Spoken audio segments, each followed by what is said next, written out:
Tamil cinema நேயர்களுக்கு அன்பு வணக்கம். Welcome to MP3.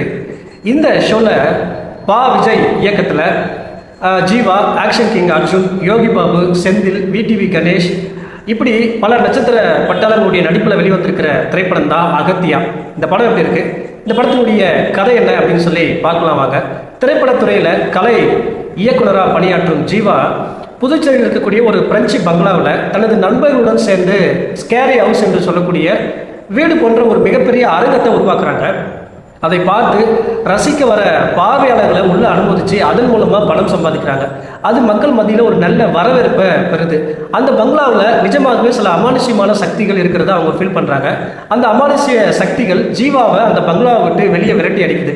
இதற்கு பிறகு அந்த பங்களாவில் இருக்கக்கூடிய மர்மம் என்ன, அந்த பங்களாவுக்கும் தனக்கும் ஏதோ ஒரு தொடர்பு இருக்கிறதா ஃபீல் பண்ணுறாரு. அதனுடைய முழு பின்னணியை தேடி போகிறாரு. அது என்ன அப்படிங்கிறத ஃபேண்டசி கலந்த திகில் படமாகவும், சித்த மருத்துவனுடைய நன்மை, சித்த மருத்துவத்தினுடைய வலிமை, இப்படி எல்லாத்தையும் சொல்லக்கூடிய படம் தான் இந்த அகத்தியா.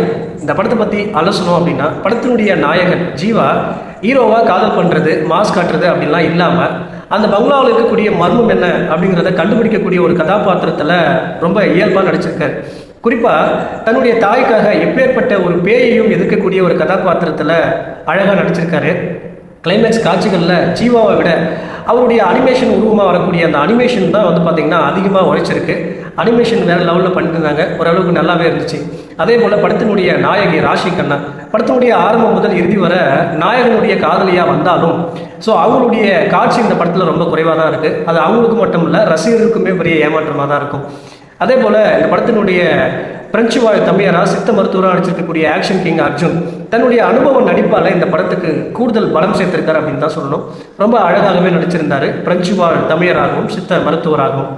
இந்த படத்தினுடைய இசையமைப்பாளர் யுவன் சங்கர் ராஜா அம்மா அப்படிங்கிற பாடலும், அதே போல் என் இனிய பொன்னிலாவே பாடலுடைய ரீமிக்ஸ் பாடலையும் ரொம்ப அழகாக கொடுத்துருந்தாரு. அது ரசிக்கும்படியாக இருந்தது. அதே போல் இந்த படத்தினுடைய பின்னணி இசை இந்த படத்துக்கு மிகப்பெரிய பலமாக இருந்தது. இந்த கதைக்கு ஏற்ப கொடுத்துருந்தாரு. அது ரொம்பவே நீட்டாக இருந்துச்சு. இந்த படத்தினுடைய ஒளிப்பதிவு பிரெஞ்சு காலகட்டத்தில் இருக்கக்கூடிய அந்த பங்களாவை காட்டுற விதமாகட்டும், அதே போல் தற்போதைய காலகட்டத்தில் ஒரு பயங்கரமான விஷயத்தை காட்டுற விஷயமாகட்டும் ரொம்பவே நீட்டாக காட்டியிருந்தாங்க. இந்த படத்தை எழுதி இயக்கிருக்கக்கூடிய பா விஜய் சித்த மருத்துவத்தினுடைய நன்மை, சித்தர்களுடைய வலிமை, இதையெல்லாம் கருப்பொருளாக வச்சுக்கொண்டு ஒரு ஆக்ஷன் கலந்த திகில் கலந்த ஒரு ஃபேண்டசி திரைப்படமாக கொடுக்க முயற்சி பண்ணியிருக்காரு. இது அனைத்து தரப்பு ரசிகர்களையும் கவர்ற மாதிரி கொடுத்துருக்காரு. அதே போல் சித்த மருத்துவர் ஆக்ஷன் கிங் அர்ஜுனுடைய பேக் ஸ்டோரி, அவருக்கு என்ன ஆச்சு அப்படிங்கிற கேள்வியை ரொம்ப விறுவிறுப்பாகவும் சுவாரஸ்யமாகவும் கொண்டு போயிருக்காரு. அது பார்க்கவே நல்லா இருந்துச்சு. இரண்டாம் பாதையில் கிராஃபிக்ஸ் காட்சிகள், சண்டை காட்சிகள் அதிகமாக வர்றதுனால திரைக்கதையோடு நம்ம அந்த இன்ட்ரெஸ்டிங் இருக்கு இல்லையா, அந்த சுவாரஸ்யம் குறைய தொடங்குது. இன்னும் கொஞ்சம் திரைக்கதையில் சுவாரஸ்யத்தை கொஞ்சம் கூட்டியிருந்தாங்க அப்படின்னா இந்த படம் வேறு லெவலில் இருந்திருக்கும். இருந்தாலும் இந்த அகத்தியா அனைத்து தரப்பு ரசிகர்களும் பார்த்து ரசிக்கக்கூடிய நல்ல ஒரு பொழுதுபோக்கு திரைப்படமாக வந்திருக்கு. இந்த படத்துக்கு நான் கொடுக்குற ரேட்டிங் 5/3. அடுத்த விமர்சனத்தில் சந்திக்கலாம். நன்றி, வணக்கம்.